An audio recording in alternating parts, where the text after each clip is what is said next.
Data terbaru sejak awal 2024, Polri menindak 33.924 kasus peredaran narkoba. Ini sih banyak banget ya guys.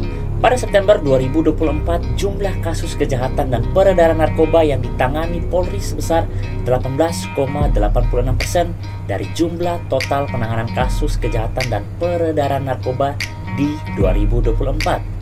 Lanjut lagi, jumlah penanganan kasus narkoba di September 2024 meningkat hingga 1,51% dari Agustus 2024. Ini data-data yang saya dapat langsung dari EMP Pusiknas Bareskrim Polri. Lanjut, sebanyak 4.865 orang pada September 2024 dilaporkan terkait kasus narkoba dan mirisnya terlapor yang berstatus sebagai pelajar dan mahasiswa sebesar 13,73% dari jumlah total terlapor di September 2024. Sebenarnya gimana ya? Padahal udah bukan rahasia lagi. Efek bahaya penggunaan narkoba ini gimana? Sosialisasi juga setauku sudah sering dilakukan, tapi kok malah lihat data malah ada peningkatan kasus. Wow. Ada juga sih sisi positifnya dari meningkatnya angka kasus narkoba yang terungkap. Kan itu artinya pemerintah, kita, aparat, dan instansi terkait udah gercep nih nindak kasusnya. Yang jadi problem sekarang tuh di demand, permintaan, pemakai atau pembelinya. Menurutku kan kalau gak ada yang beli atau butuh barang haram itu lagi, berarti kan gak ada yang mengedarkan lagi dong. Nah, inilah yang jadi tugas utama kita semua. Semua ya, gak hanya dari pemerintah, aparat, BNN, atau instansi lain, tapi semua termasuk kita sebagai masyarakat untuk mencegah agar angka pemakainya jadi menurun, atau bahkan pada akhirnya negara kita bebas dari narkoba. Amin.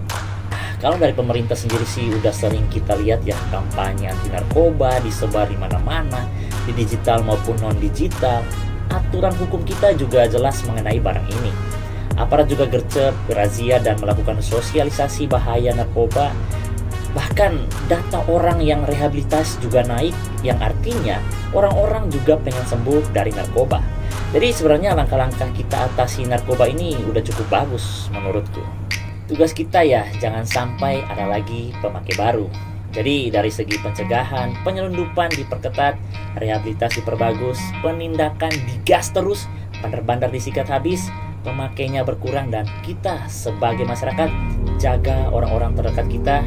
Paling nggak diisi rumah kita deh. Jaga agar orang-orang tersayang kita gak terjerumus ke barang haram ini dan menjadi pemakai baru. Kalau semua ini jalan terus dan progresnya positif naik, saya pribadi optimis negara kita kelak secepatnya akan bebas dari narkoba. Amin.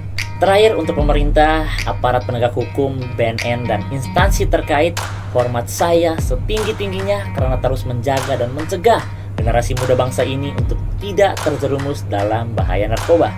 Tetap semangat, jangan lelah membimbing dan mensosialisasikan bahaya narkoba ke seluruh penjuru negeri. Agar negara ini sehat, masyarakat sehat, dan bebas dari narkoba. Amin. Saya Resbok, salam.